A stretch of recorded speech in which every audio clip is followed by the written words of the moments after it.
कल समाजवादी पार्टी और बीजेपी के घोषणा पत्र जारी हुए थे। किसानों और महिलाओं समेत कई मुद्दों पर दोनों ही पार्टियों ने एक दूसरे से एक तरह से होड़ दिखाई।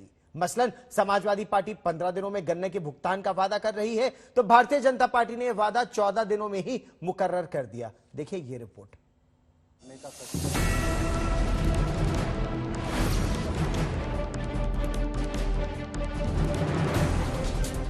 कांग्रेस अपने वादों की तीसरी किश्त लेकर आई तो बीजेपी और एसपी ने एक दिन पहले ही वादों की झड़ी लगा दी, वो भी एक मुश्त। किसान, महिला सशक्तिकरण और रोजगार, दोनों पार्टियों के चुनावी घोषणा पत्र में इन्हीं तीनों मुद्दों पर ज्यादा जोर रहा। बीजेपी का वादा है कि किसानों को गन्ने का भुगतान 14 दिनों में होगा। समाजवादी पार्टी भुगतान 15 दिनों में करने को तैयार है। बीजेपी सिंचाई के लिए मुफ्त बिजली देगी तो अखिलेश 300 यूनिट तक बिजली मुफ्त देंगे। बीजेपी गेहूं चावल की खरीद एमएसपी पर करने पर जोर दे रही है तो अखिलेश कह रहे हैं कि सभी फसलों की खरीद एमएसपी पर होगी। बीजेपी 5 साल में 5 लाख रोजगार या स्वरोजगार देने की बात कह रही है तो अखिलेश 5 साल में 1 करोड़ नौकरियों का वादा लेकर आए हैं। बीजेपी 1 करोड़ महिलाओं को स्वरोजगार के लिए 1 लाख तक कर्ज लेकर तैयार है तो अखिलेश महिलाओं को 33% आरक्षण का पोस्टर लहरा रहे हैं। बीजेपी ने कन्या सुमंगला योजना की राशि 15,000 से बढ़ाकर 25,000 करने का वादा किया है तो अखिलेश कह रहे हैं कि कन्या विद्याधन योजना फिर से शुरू की जाएगी। गरीब बेटियों की शादी के लिए बीजेपी 1 लाख रुपए देने की बात कह रही है तो अखिलेश का वादा है कि केजी से पीजी तक बेटियों की पढ़ाई मुफ्त होगी।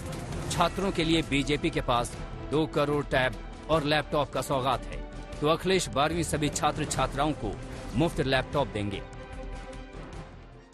प्रदेश के अंदर 2016-17 में बेरोजगारी की दर जो 18% थी, आज 2021-22 में वही बेरोजगारी की दर 3% के आसपास सीमित रह गई है।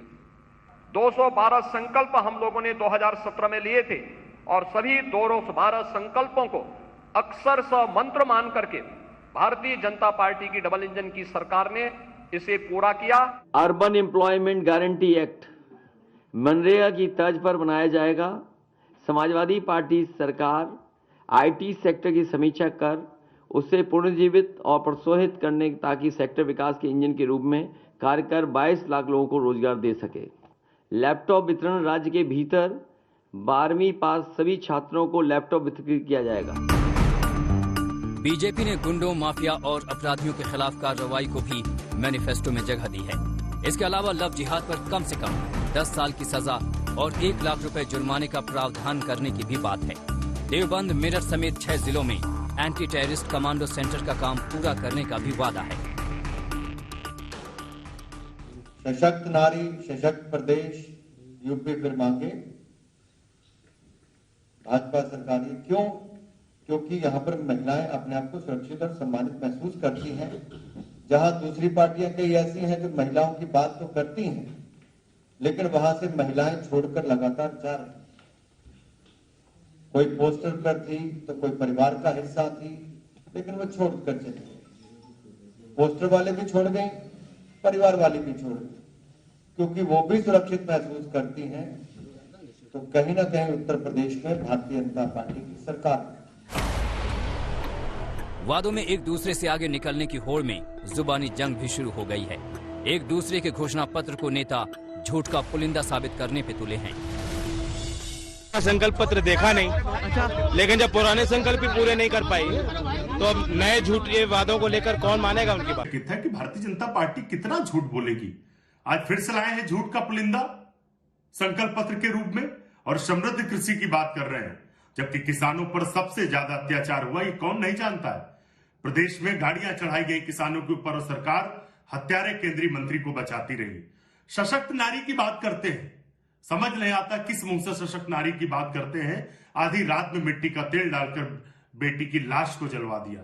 सबसे ज्यादा अपराध उत्तर प्रदेश में हुए और बात करते हैं सशक्त नारी की। बीजेपी को किसान आंदोलन मुद्दे पर इस चुनाव में सबसे ज्यादा मुश्किल है तो समाजवादी पार्टी के घोषणा पत्र में उसी किसान आंदोलन को अपने पक्ष में भुनाने की कोशिश दिख रही है। अखिलेश का वादा है कि आंदोलन में शहीद हुए किसानों के परिवारों को 25 लाख रुपए की मदद दी जाएगी। अभिषेक मिश्रा के साथ कुमार अभिषेक, लखनऊ आज तक।